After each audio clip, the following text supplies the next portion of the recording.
Hey guys, my guest with me today is Rees Tabor. He's a life coach in the genre of mindset. Works with the Procter and Gallagher Institute. He's a fellow podcaster, puts out blogs and different social media posts on the area of personal growth and development, mindset, goal setting, and things like that. Rees, happy to have you here this morning, man. How you doing? Good morning, my friend. I'm doing so well. How are you?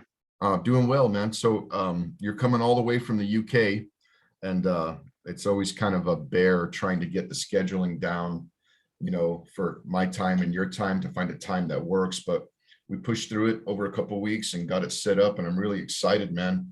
So you put a post out on a Facebook page that I follow that we're both part of on self-sabotage, and I asked for you to send me the information. And as I got to reading this article, I was absolutely blown away with what's in it. So we're going to get into self-sabotage and all that here in a minute and unpack this article that you put out, which again, I thought was absolutely fantastic and great bullet points, made it very clear for the guys that are listening, guys and gals that are listening. If self-sabotage is an issue for you, I'm really going to ask that you slow down for a minute, really focus, maybe even pause the podcast or the YouTube video and go get a pen and a paper and get ready to take some notes. Also, at the end of this, we're going to put a blast out for how you can get in touch with Rees. If you actually want to get that article for yourself, I'm sure he'd love to send it to you.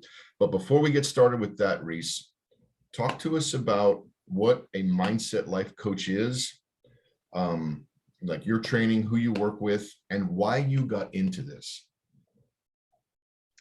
Firstly, Nick, thanks for the kind words. I appreciate that introduction, really do. So yeah, I am a mindset coach. I work with the Procter Gallagher Institute. It's my job really to take people through a very specific program, which is designed to help develop the habits and the confidence that you need to go after what it is that you really want in life. Because I really believe that whatever you're doing, whatever your profession, whatever your position, whatever your situation is in life, it's my core belief that you are meant for more. Simply put, you are meant for more. We're not here on earth to simply exist, to just procreate, but we're here to thrive. We're here to be the best that we can be, to show up as the best version of ourselves possible, because we all have just so much to give. And you've got another level within you. I've got another level within me. As a mindset coach, I want to help people get to that next level, because you'll never really understand the effect that you have on other people. You'll never really understand the effect that your words have on other people or your actions have on other people. And we're all in the same boat. I think we're all here on the planet Earth. We're all trying to figure this out. We should be working together, building each other up to push, as a human race, push to that next level and be the best we can be. Yeah. So as a mindset coach, it's my job to try and help you get there. Yeah, I like that, man. It's good. For me, back in 2016, that was the year I kind of went on a deep dive and really started to research why I had this uncanny ability, as I tell the guys on my listening audience, to pull the pin on a hand grenade and throw it into my own lap when I'd start hitting a certain level of success. And I had to figure out why, because I got out of prison in 2004 and I had made some drastic changes and I had seen a lot of growth in my life. I was had a career, I'd been married, beautiful woman, started a family, all of this stuff. And but I always saw myself as doing more, influencing more, having greater impact, walking further away from negative and toxic mindsets and habits, and just being at another level. But there was this internal frustration within myself because the man that I saw myself possibly being, the potential that I could be, wasn't the man that I was.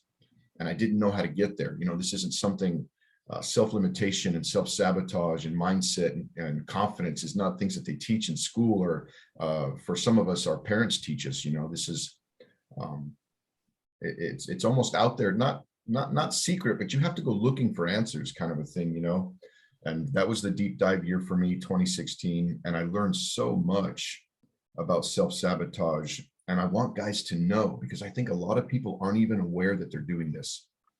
they're not even aware that they're self-sabotaging. They don't even know what the principle is or what it even means. So if you want to just jump right into it, man, like let's unpack this article and get right into it, man. So take the floor, brother. Talk to us about self-sabotage. Yeah, it's you're right. It's an interesting concept. I don't even know where to begin. Oh, let's start with the article. I thought I put it together. I'm not even sure what necessarily inspired me to put it together. I just think this information is so critical, so fundamental for everybody to understand. I wanted to people really to get this information in front of them. We all need to have access to this kind of stuff. Like you said, this isn't taught in schools. This isn't, you know, particularly widely spoken about. Yeah. And that's a big problem. You know, Right. in school they teach you, you know, what to think, but they don't teach you how to think. Right. Honestly, it's a big problem, and that's why so many people are stuck in life. So many people, like you said for yourself, you saw that there was this, you know, another level, this potential, this version of yourself you wanted to get to, but how do you get there? Like, what is it that's stopping you from getting there? And you know, the things that I mentioned in this article, I guess they're so critical to getting onto that next level, to becoming more than yourself, to really moving on in life. So yeah, the first one, which I wrote about, let's see, let me just open the article here. Limiting beliefs. Yeah, this limiting beliefs are powerful stuff. And like you said, people aren't even necessarily aware of them.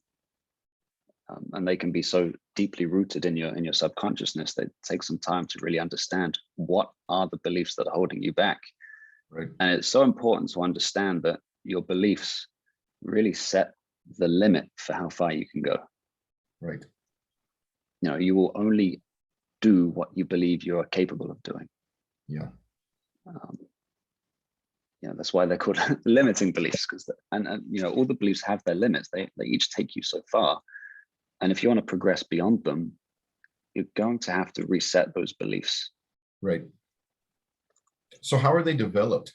Like if you were going to walk through someone, they come to this awareness that they have these limiting beliefs, but they're kind of struggling with the idea of where did they come from? Like, how did my mind get programmed to even have a self-limiting belief? It's it's a big question.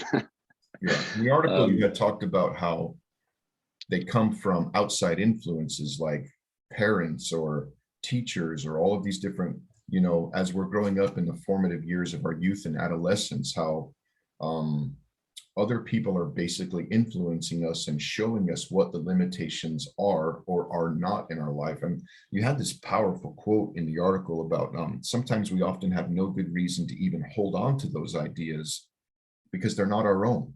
We were programmed to have them.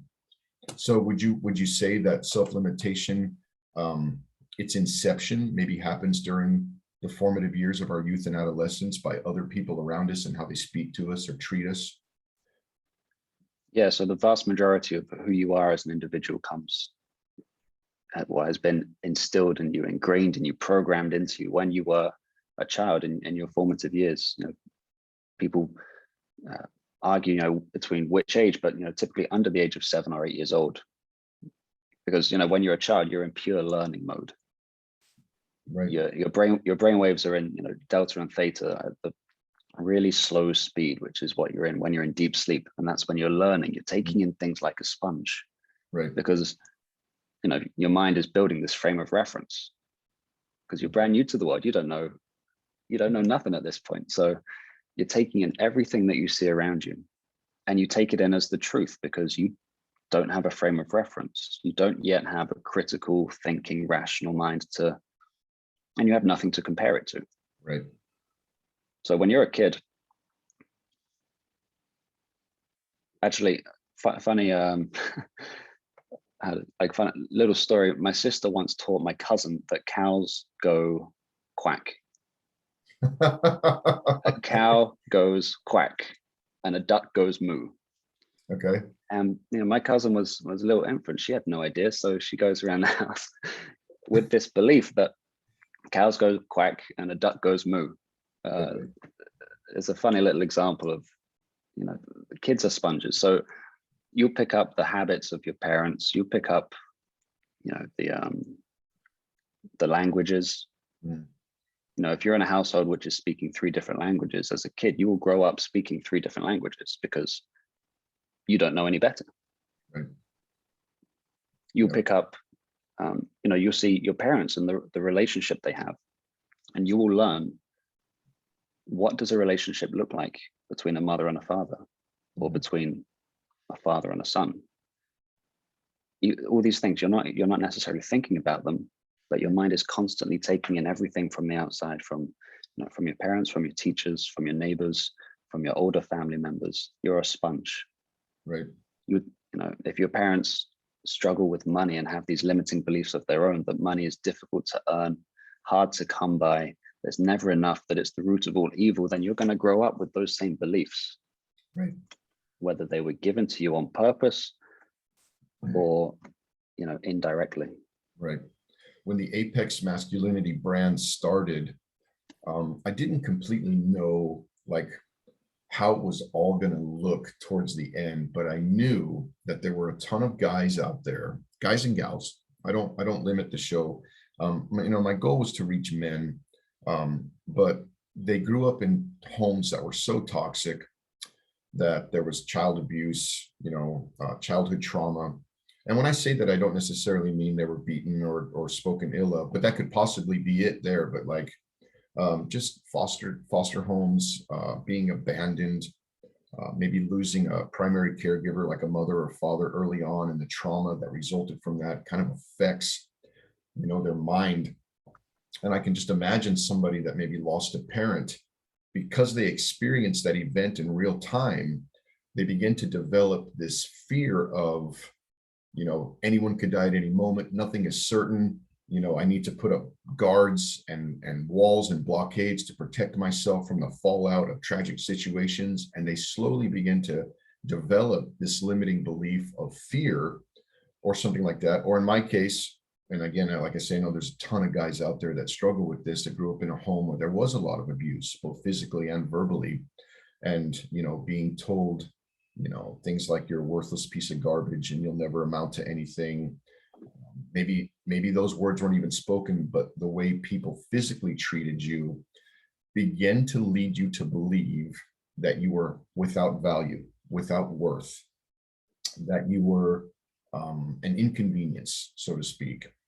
And as you progress through life, because that belief has been developed in you by the way people are treating you during those early years, you grow up into your adult life completely devoid of self-confidence, self-image, self-esteem, self-worth, even self-identity. Like you don't even know who you are or what you're supposed to be doing, which creates this feeling of purposelessness, and without vision and all these different things. And when guys have the aha moment that they're ready to change, they are actually combating decades worth of neurological programming in the brain that has conditioned them to have this limiting belief about themselves. And I love what you put, this other quote in the article about how limiting beliefs are like cruise control, because I experienced that for my own self in the sense that I would always perform at a certain level of success and achievement that was way beyond what I wanted, but that's how I saw myself. And every once in a while, I'd floor the throttle and I would surge past the normal levels of success and achievement that I had in my life. But the minute I took my foot off the throttle, I always went back to this default level of success and achievement because that's how I saw myself. Can you speak to that? Yeah, powerful stuff. And yeah, I like the analogy. Some people say it's like the thermostat in your house. You keep it at 68 degrees and it's going to keep the house at 68 degrees. If the house gets colder, then it's automatically going to bring it back. But I like the analogy of this cruise control. Like you said, if you put your foot on the gas, you really go after that success, you really drive forwards and you see some results. It's going amazing. But as soon as you take your foot off that gas, you're not going to sustain that level of success. You're going to naturally fall back down to your, your baseline, where Right. you see yourself at, where your beliefs hold you at. Right. And you said, but- sorry, yeah, you said yourself, the way you see yourself there. So it's not just your beliefs, but your self-image as well. yeah. We So all have this self-image, and like you said, I was going to say, you can't outperform your beliefs. You won't outperform your self-image. So we have to change those things if we want to get to that next level. Absolutely. Right. And then in the article, you got into these 4 steps, or these 4 R's that a person can take once they realize that the man they are isn't the man that they want to be, but they're starting a fight basically to combat several decades worth of self-limiting beliefs that were either imposed upon them when they were growing up, or they actually grabbed the baton, so to speak, of what other people told them about themselves. And they have been doing this negative self-talk and negative belief about themselves, even after they leave home and they're out on their own. And they've actually progressed their situation further in the wrong direction. But now they have this wake-up call, and they're ready to start fighting self-limitation and see some real growth in their lives. What are these 4 R's, or these steps that you talk about in the article, to get somebody in the fight and on the trajectory of getting past this? Yeah, firstly, if anybody is in that position, pat yourself on the back. That's a huge first step. Just well, the first R is recognition, and the first step to overcoming a problem is recognizing you have one. So that's a huge achievement in itself, for wanting to do better, for wanting more from life. I think that's something which should not be overlooked. It should be applauded, really, truly. So yeah, I was thinking about this when I was putting the article together, and it could have been very long-winded of how do you overcome limiting beliefs, but I realized you can kind of just break it down into 4 R's. And that's what I did. The first one is to recognize, because awareness is everything. As you go through life, your level of awareness is everything. It's like when you go up a skyscraper building, if you're on the first floor, all you can see is the street and the homeless guy in the corner, all the little details. But as you go higher up that building, as you expand your awareness, as you broaden your perception, you're going to see there's a whole other world out there.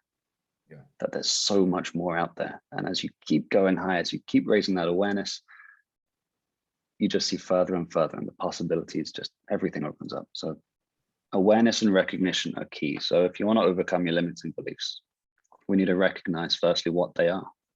What are the things which you're thinking, consciously or subconsciously, which are actually holding you back from what it is that you want to do? People, money is a big thing for a lot of people. So I'll often use the example of money, that, how do you feel about money? What are the things that you think about money? Like I said in the beginning, some people think money is hard to come by, it's difficult to earn, it's the root of all evil, that there's never enough at the end of the month. Can you become aware of those things? How do you feel about money? Because money should be your friend. Right. It will go where it's invited and it will stay where it's wanted. So how do you treat money? And how do you want to treat money? Yeah. Because that recognition, whatever it is, if it's about your success, your relationships, your home life, your personal ability, your finances, recognize what it is that you're thinking and what you're feeling. Yeah. That's getting in the way. Yeah. Practical steps that you outlined on the awareness and the recognizing were like having a daily quiet time of like reflection, soul searching, like getting up in the morning, like actually being proactive, finding some quiet time, and really like listing them. Like, what are my negative beliefs in money, in relationships, in my health, like all these different things, and like be honest with yourself. And maybe even to the point where you write these things down and become aware of them. You also mentioned listening to your negative I am statements, like trying to be self-aware throughout the day and catching yourself saying those, I can't statements, or this will never work statements, or I don't deserve type statements. So just to get practical on it for yourself, was there a moment where you were like getting up in the morning specifically and like just proactively going through this list in your head of where you personally had self-limiting beliefs? Yeah, it wasn't for me. It wasn't so much like a daily practice, more like an intense session. Okay. Like there came a point where I was just like, I just have to figure this stuff out. And I sat down for half the day on a Sunday with a brand new pad of paper and a pen, actually a couple of pens. And you just have to be conscious, like you said, you have to be proactive. It's not going to happen by itself. You have to actually ask yourself these questions and give yourself the time and the space to consider them. And so important, like you said, be honest with yourself. That's how you're going to move past, is by being honest with yourself. So yeah, whether you take 20 minutes a day to ask yourself some questions about, what do I believe about this certain area, what do I feel about this, or if like me, you take like a solid few hour session to really get into it, to do this like deep study work kind of. Yeah, you ask yourself the questions, become aware during the day. A big one for me was going into the shop, seeing something expensive, and automatically I say, I can't afford that. Sure. Now the truth is I can afford that. I just don't want to. I don't want to pay for that. Like I can afford that jacket. Right. Yeah, it's a few $100s, but I've got more than that in the bank. I can afford it. You have to become aware of, what are you saying to yourself? Right. What are you affirming to yourself?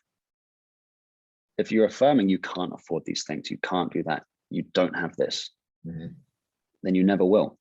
Right. Even though you could. Yeah. So it's this constant practice of becoming aware throughout the day. It is a process. The more you do it, the more you're going to get better at it, like anything. Yeah. But yeah, really, throughout the day, just try and become aware. I am is a very easy thing to pick up on.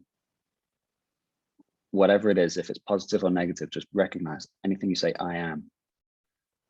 What is it that comes next? Because that's going to reveal what you're really thinking inside. Right. It reveals the level of belief and limitation, or lack of limitation, that you have. Talk to me about the release. Guy does this practice and he's got these things listed out, whether they're on paper or in his head.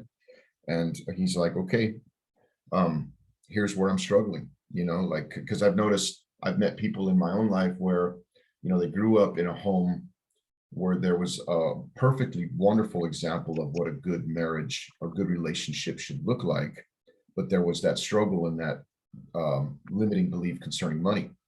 Or maybe the money was good and the marriage was good at home, but people weren't healthy, so to speak. So, they're winning in certain areas, but not so much in others. And they've taken that first step and they've become self-aware and they've outlined where their areas of self-limitation are. Talk to me about the release. What is that? What does that look like? Yeah, it can look like a few different things.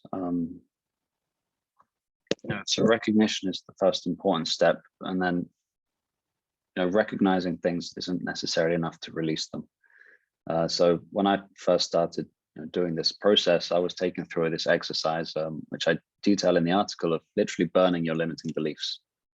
This physical act of destroying them.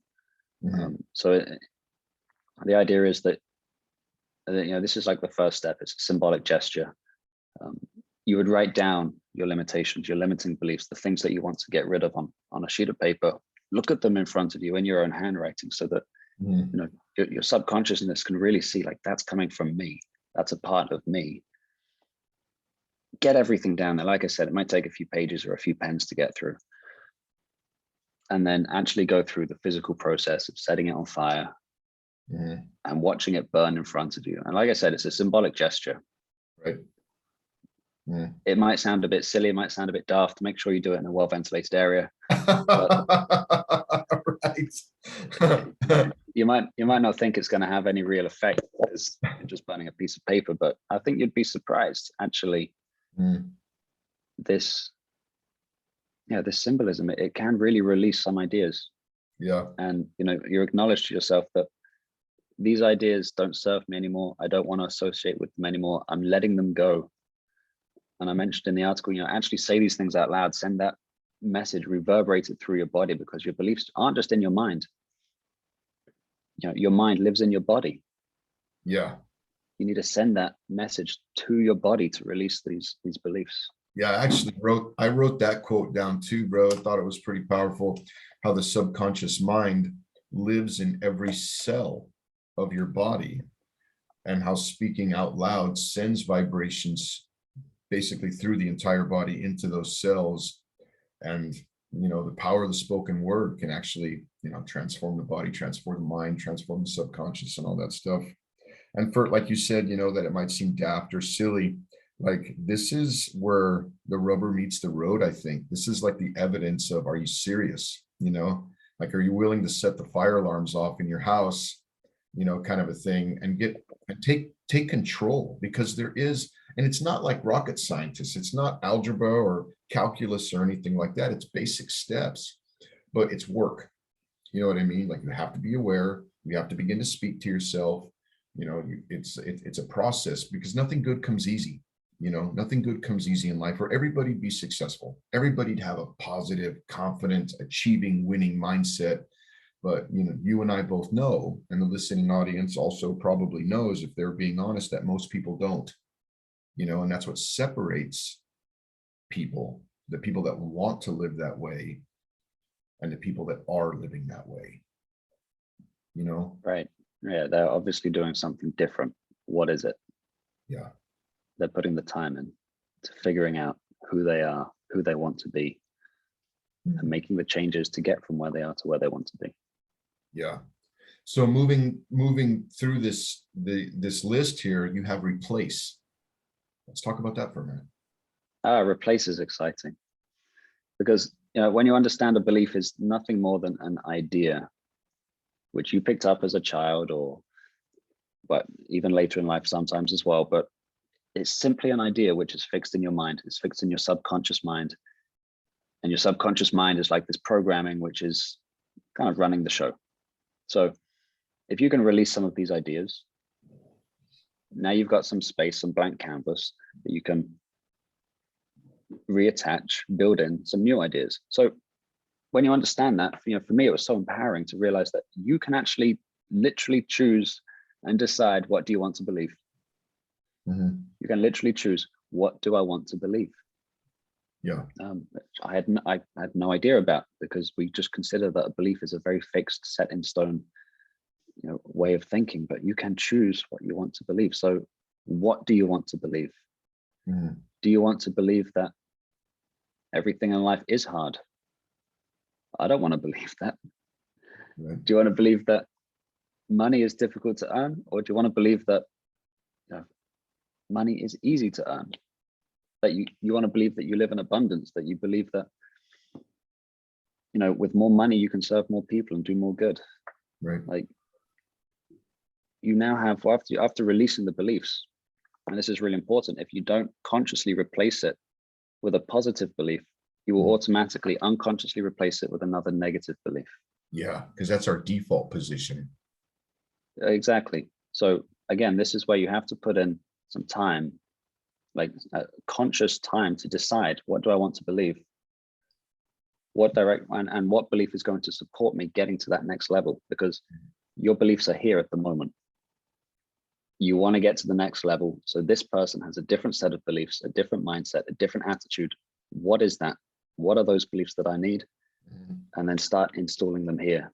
Yeah. So let's talk about the installation process then. What does that practically look like for someone to do, whether it's, meditation or positive self-talk or whatever, but walk us through the process of replacing limiting beliefs with winning beliefs. Yeah, so this is the fourth R, repeat. And this is where you reset that cruise control to that higher level. Mm.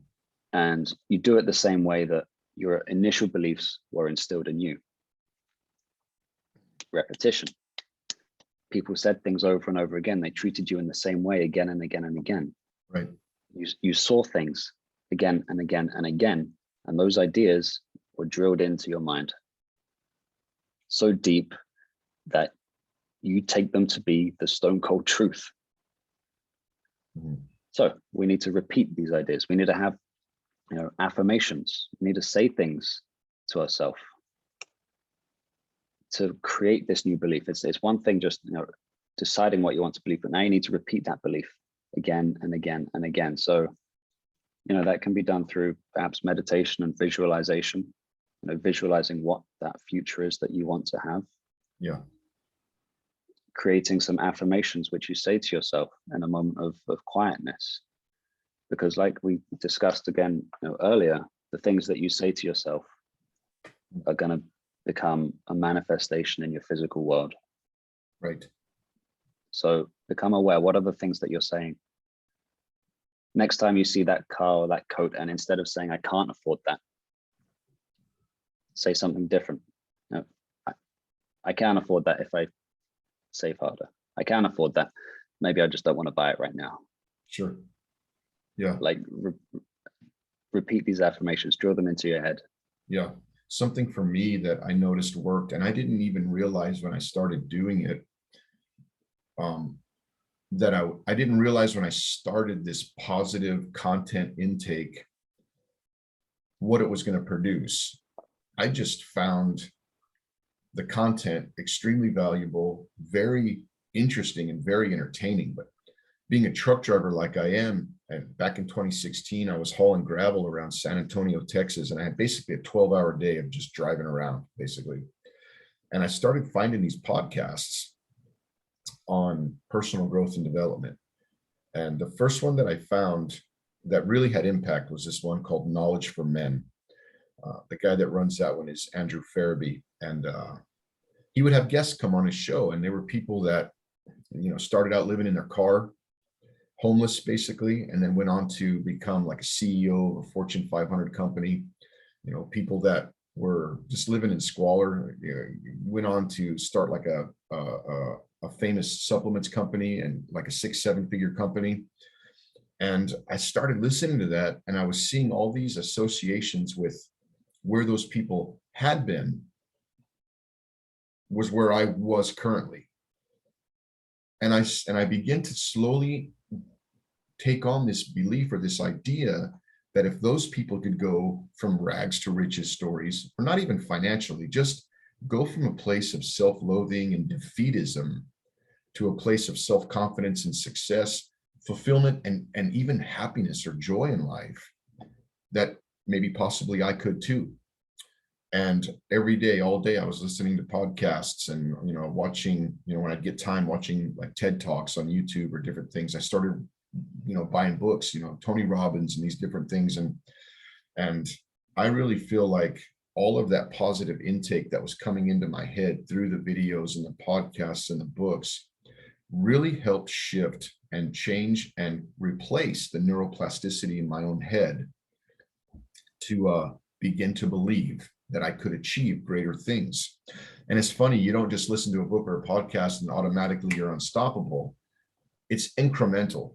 You start going to the next level, like you said in the beginning about that skyscraper, how, now I'm a couple floors up and I can see the block, but now because I'm a couple floors up, not only can I see more than I did before, but I can also see the horizon ahead and know that I'm not seeing everything.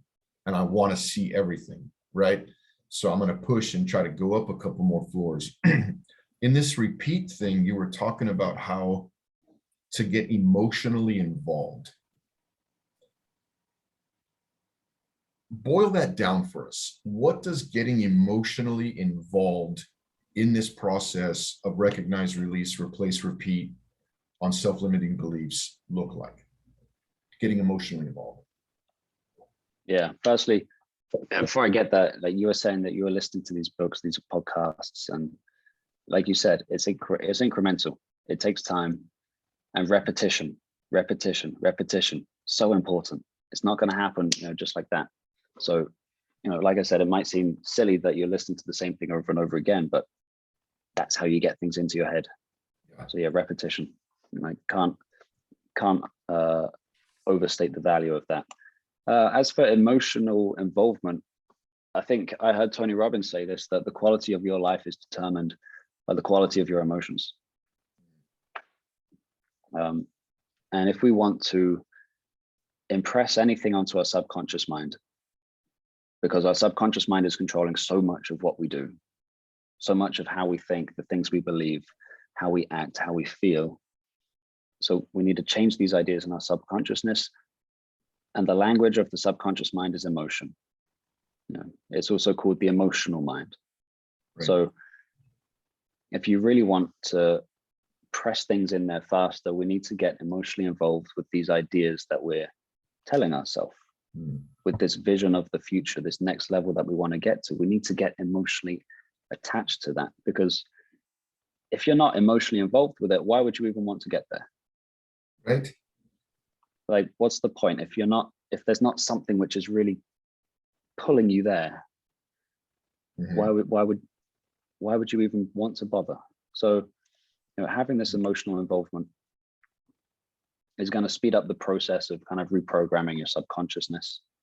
Yeah. And that could be anything like, visualizing your future, for example, this vision of the future. You visualize it and you experience the emotions of the event ahead of the actual events. So you get emotionally attached with the future version of you. So you can feel the emotions of your future before the event happens, and that will draw the event in. But you can also get emotionally involved with what's called an emotional impact. Now, that could be something like 9/11. That was an emotional impact for the people involved and their families. Yeah. It hit them like a ton of bricks, and their lives changed instantly. An emotional impact might be, the loss of a family member or a friend. And all of a sudden you have this, something just changes inside you, and you think like, okay, things are going to be different from now on.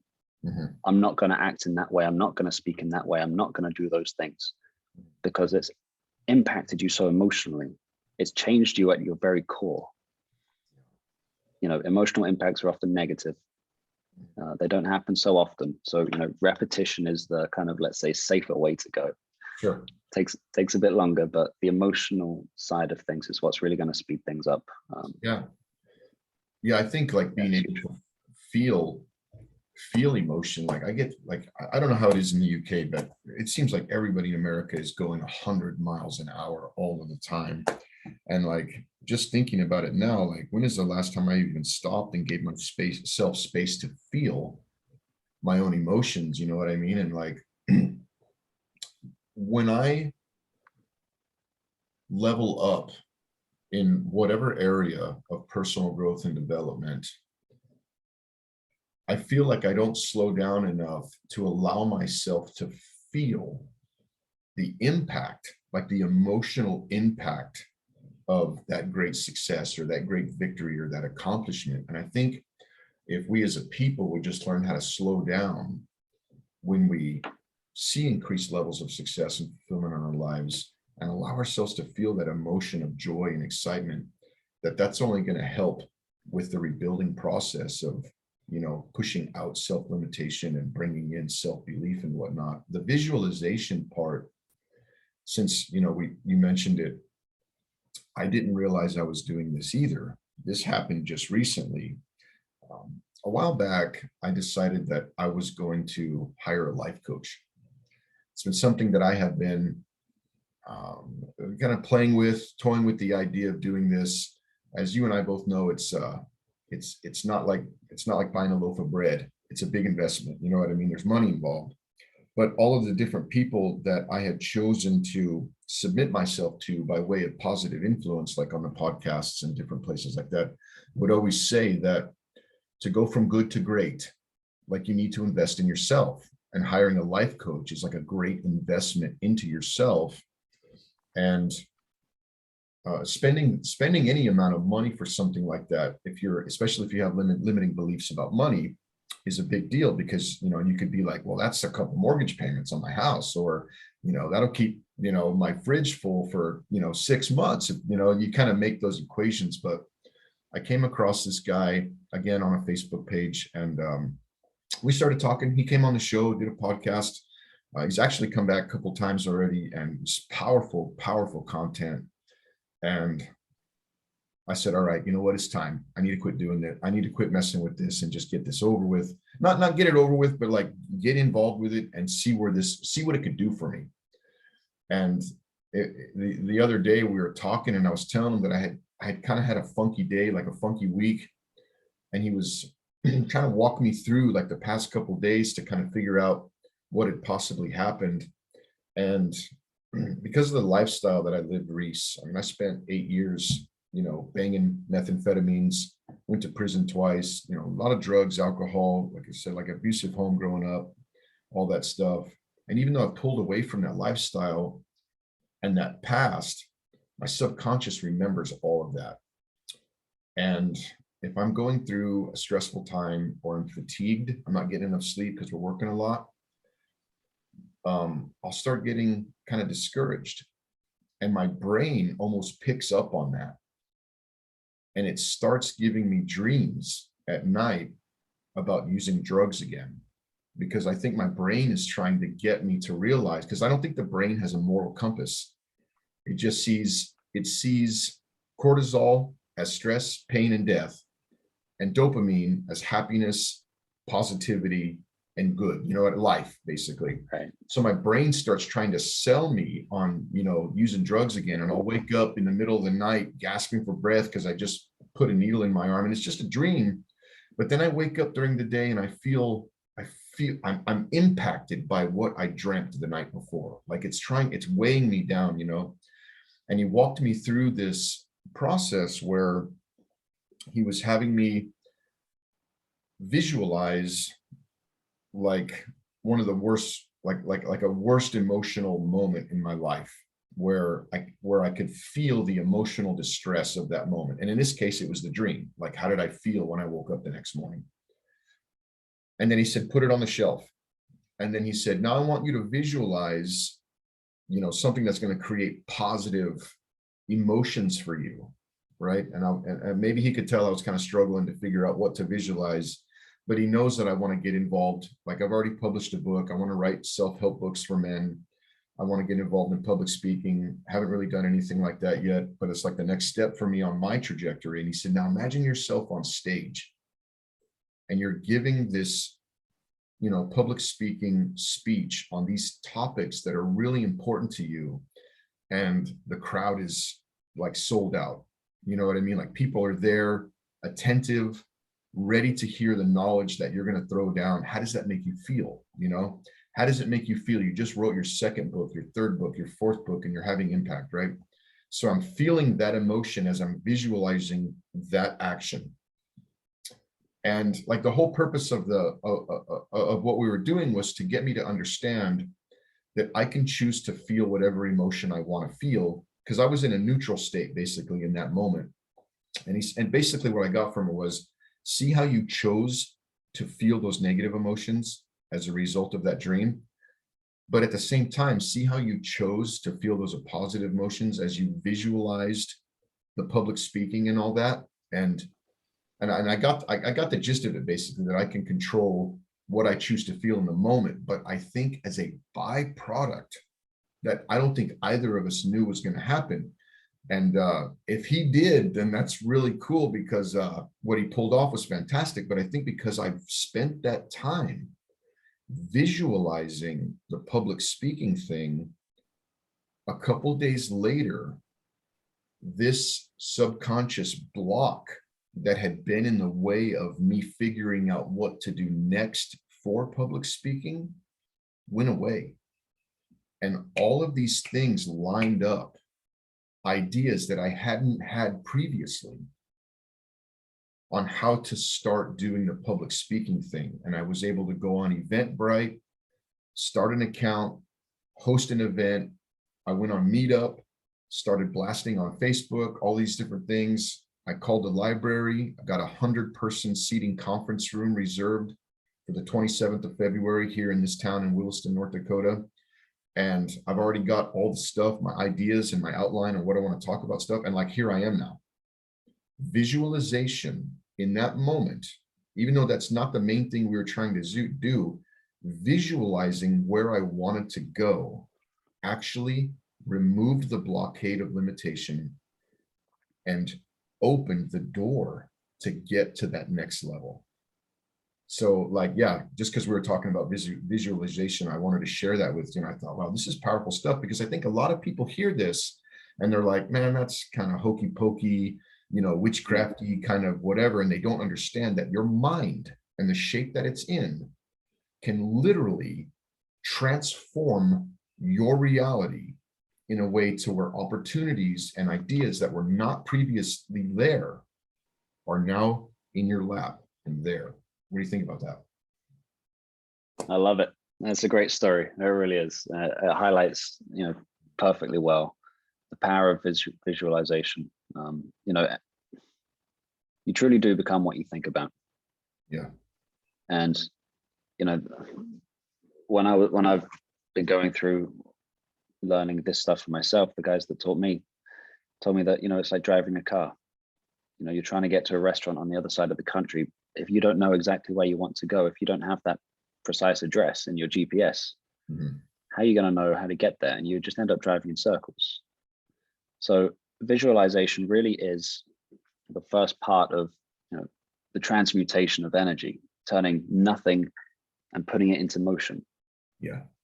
Visualization, like you said, a lot of people think it's just nonsense, wishful thinking, but it really is the first step of becoming what you think about. So many people get hung up on, how do I do it? How am I going to get there? How's that journey going to look like? What are the steps going to be?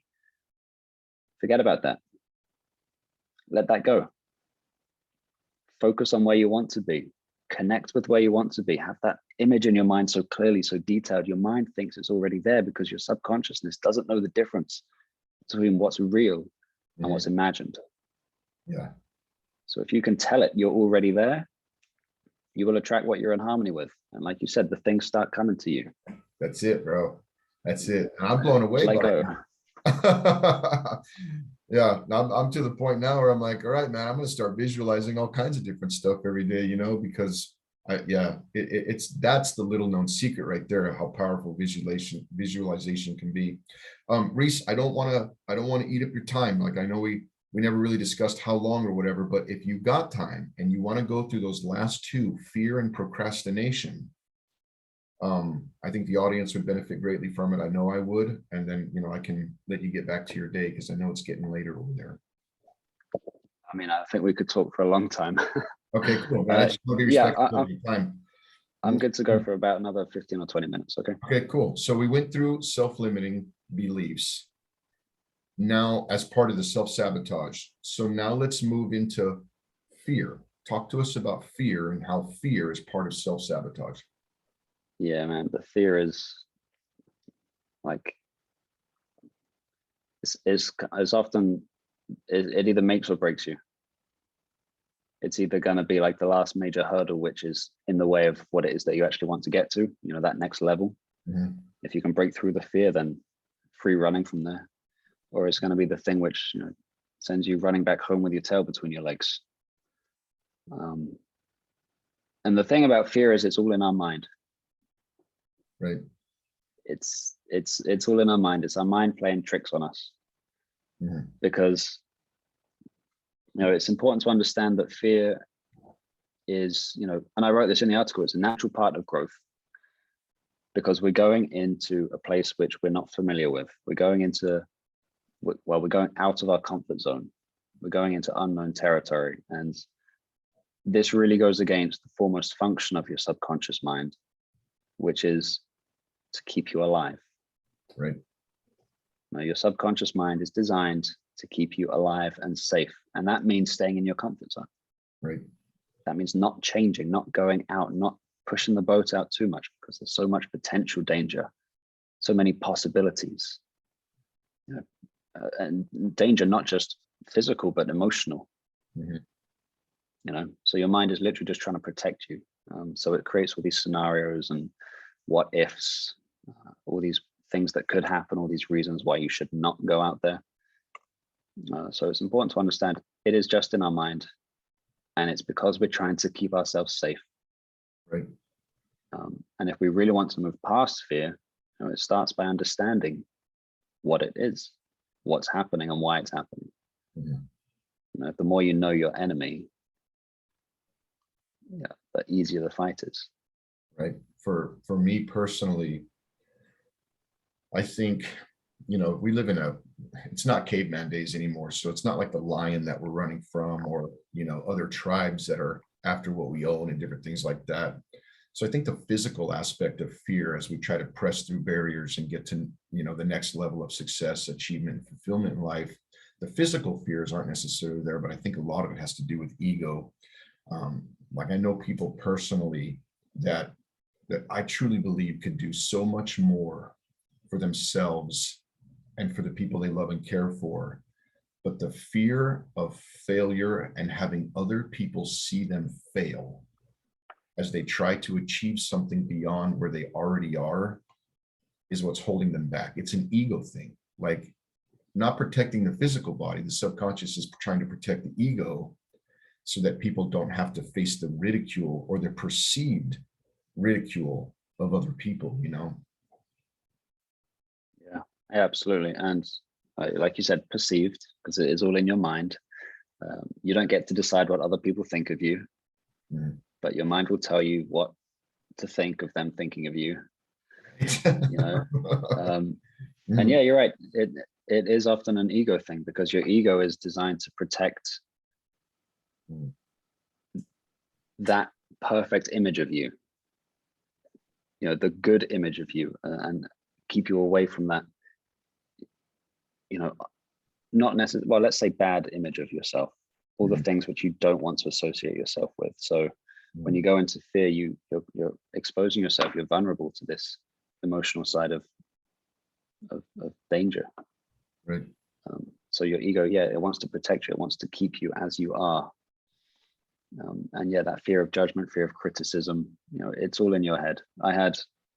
Before I started posting things online and doing the videos, which I do on Instagram and TikTok, I had this real fear of judgment, of criticism, of what are people going to think of me, because they've never seen this side of me before. They're going to think this, they're going to think that. And then I actually went through, my Facebook friends, and I started looking at them like, who am I scared of? Whose opinion am I fearful of? Right.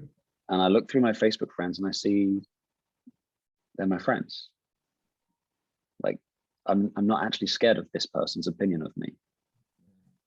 There's actually nothing to be fearful of here. Like, nobody is going to judge me or criticize me or come after me or be aggressive towards me or hostile or anything like that. So it really is all in your head. And yeah, overcoming that fear starts by understanding what the fear is, what's happening, why it's happening. And it's similar to the beliefs. Once you acknowledge them and recognize them and look at them, you realize there's nothing there. Yeah. It's like looking at the monster under your bed. You're so scared the monster's under your bed that you eventually look under your bed. There's no monster. It was all in your head. Yeah. Yeah. I like it. In the article that you put out, you were talking about how fear is eliminated. And basically what I got from that was it's eliminated through action. So if a person is like, let's say they're not happy with where they're at, almost to that discontent place. And I think the reason the discontent comes is because they know at their core level that they were, as you said in the beginning of this episode, made for more, higher purpose, higher destiny, higher living, higher influence, all of that stuff. And they're stuck in that place where, they're recognizing the self-limiting beliefs, they're recognizing fear, they're kind of getting their mind wrapped around this whole thing. But they start having ideas even maybe about, all right, so my next move is to go back to school, or my next move, is I got to level up in this dating relationship, or my next move is I got to make this investment, or I got to take this risk, or whatever. What is taking action do to eliminate fear? Yeah, huge. I'm glad you brought it up. Actually, it's action is going to change everything. Decision is going to change everything. The real killers here is inaction and indecision, because it's, when there's something that you're scared of, when there's something which you're trying to do, trying to overcome, trying to get through, the more you take, the more inaction you take, the more indecision you allow, the more you're going to allow doubt and worry to enter your mind. The more you're going to start overanalyzing, overthinking things. The more you're allowing that voice in your head to give you reasons and excuses. There's this, there's that. What about this? Oh, this is going to go wrong.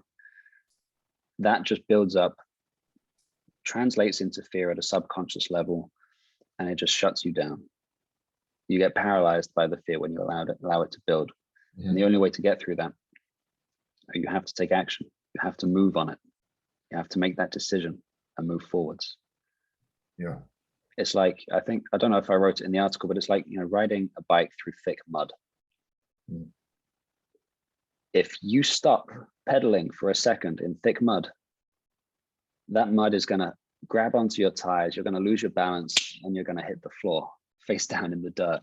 You have to keep pushing forwards. You have to keep pedaling. You have to keep moving, and you're going to get through the mud. Yeah. Yeah. Even if the moves we make aren't necessarily the perfect right one, like just do something. Yeah, just do something, do anything so that you can build the confidence and build the habit of taking decisive action.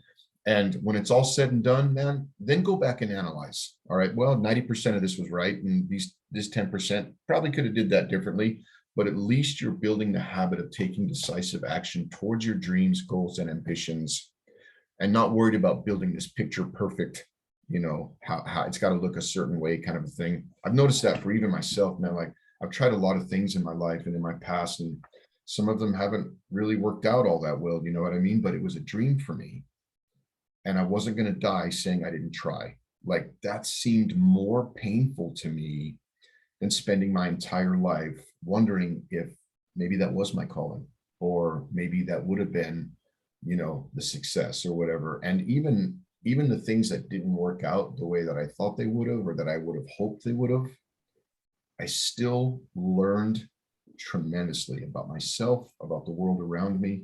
I grew, I learned, I gained confidence because I didn't sit on the sidelines and wait. Like, I took action and didn't let fear or the unknowns of how it might turn out kind of stifle me or slow me down. You put in there another quote, and I pulled out all the quotes out of that article that really struck a chord with me. Was how confidence creates momentum, which creates confidence, which creates momentum.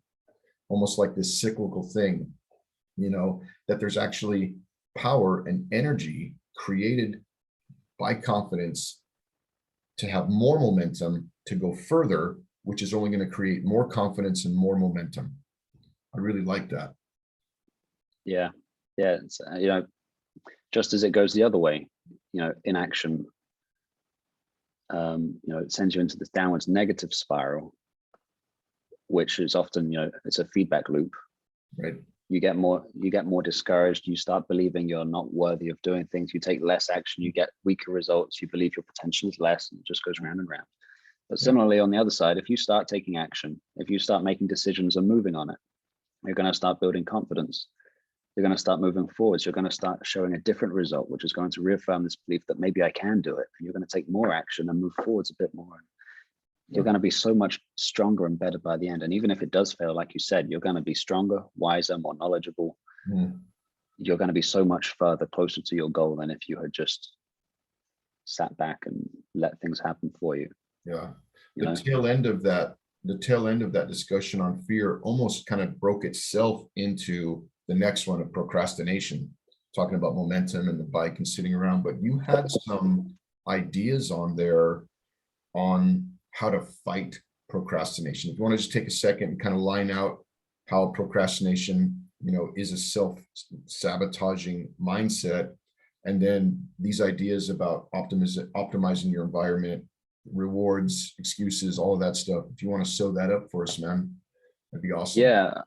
I mean, they do really, tie into each other, what we were just talking about.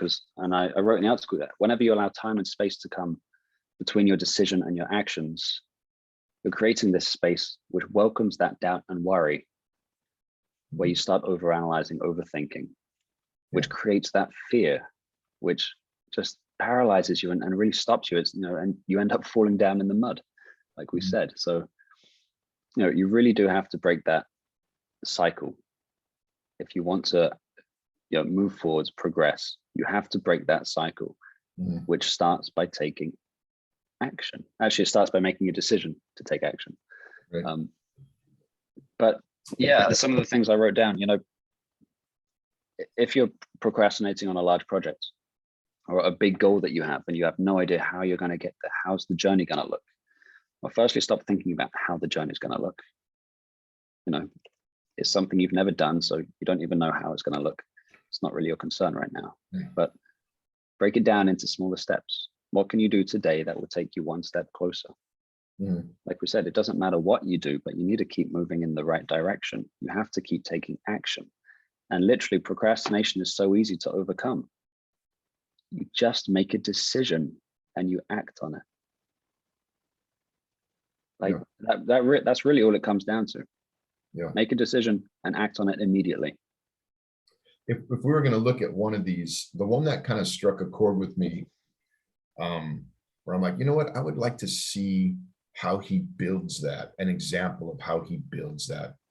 Optimizing your environment as a tool to fight procrastination. Give me an example. What does that look like? Let me see if I can turn my webcam around. So this is my workspace right now. There is nothing here. There's a bottle of water and my laptop. Right. There's nothing here to distract me, nothing here to get in my way. And it can come in different shapes, different sizes, okay, it's different if you work at an office. There's so much going on. It can be very difficult to really optimize that space. But especially these days, so many people are working from home. Right. Okay, as a truck driver, maybe it doesn't apply to you. But not yet anyway. Not yet, no. But whenever possible, optimizing that, removing the clutter, clean house, clean home, clear mind. Yep. We've all heard that, and it's so true. So, I mean, it starts at a very simple level. Clean your freaking room. Right. Get the stuff out of your way, which is, taking your attention. Right. Increase, like as I wrote in the article, increase natural light, stay hydrated. Like it's only complicated if you make it complicated. Right. I think that goes for so many things in life, and that's one thing that was told to me. Like, just accept that this is easy. And it's only difficult if you affirm that it is difficult. So, optimizing your environment, essentially, keeping it clear. If that means moving to a different location, move to a different location. If your wife keeps interrupting you during the day, either send her away or take yourself. Right. Take yourself to somewhere. Away. Yeah, I like it. Yeah. So we're winding down here. I know you got to get back to what you were getting at, but just a couple quick questions, maybe shorter responses or whatever. I'm curious to know a couple books that had the most impact on your life, and maybe what you're reading right now, because I know you like to read. Yeah. You know what? Honestly, in the beginning, a very big one was Everyday Millionaires by Chris Hogan. Okay. That was one I read at the very beginning of when I came to this moment of, okay, this has to change. I have to change my life. I can't go on like this. And I read Everyday Millionaires by Chris Hogan, and it just woke me up to this idea that everybody has the capability to become a millionaire in their lifetime. Like, you don't have to stay stuck where you are. You don't have to accept the situations you're in.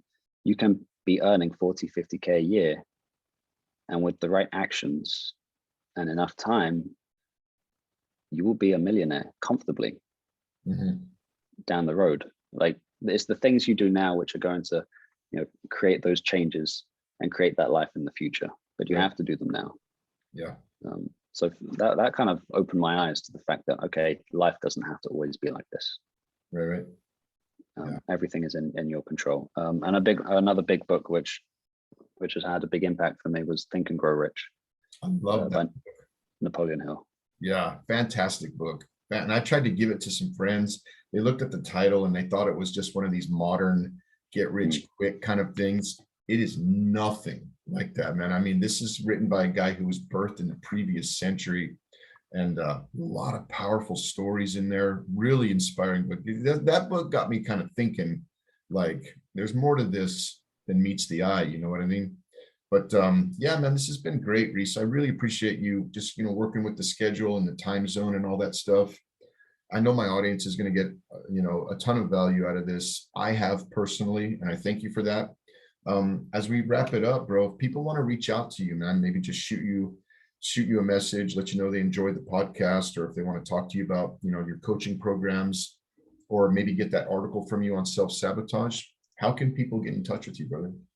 Absolutely. Real easy. I'm on Instagram, Facebook, TikTok, LinkedIn, all these places. Rees Tabor, spelled real easy. Reestabor. I'm very easily found on the web, online. Right. Too many words for this session. Yeah.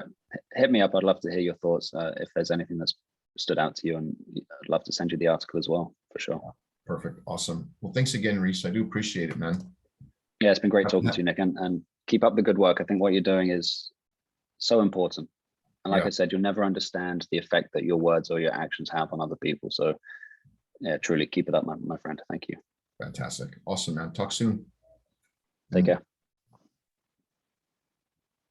Thank you, brother. I appreciate that. Nice one. That was good stuff, Nick. Real good. Yeah. So I'll get this all edited and have it on the podcast, and I'll reach out to you as soon as it's available, so you can check it out if you want. And Yeah, I'd like to have you back if you down the road, if something you think you considered doing or whatever. It's definitely important stuff that a lot more people need to hear. So yeah, for sure. I think it was a nice conversation. And like I said, I think we could talk for for a lot longer. Right. There's so many important topics, so many different issues, so many, even if it was, like visualization and for that side of things, for example, like people need to understand the power of this, because this is how you change your life. And as you said yourself, you're doing many things you weren't necessarily aware of what you're doing. But when you break it down and look at what you're doing and become consciously aware of it, this is what everybody's doing, everybody that's getting ahead. And I think it's so good that when you're aware of it, then you can teach it to other people and say, like, okay, if you're not sure what to do, this is what you need to be doing. Yeah. Everybody can change their life. Yep. Awesome, brother. All right, man. I'm gonna let you get back to it. Thanks again, man. We'll talk soon. That's one, buddy. Enjoy the day. Take care. Yes, sir. You too.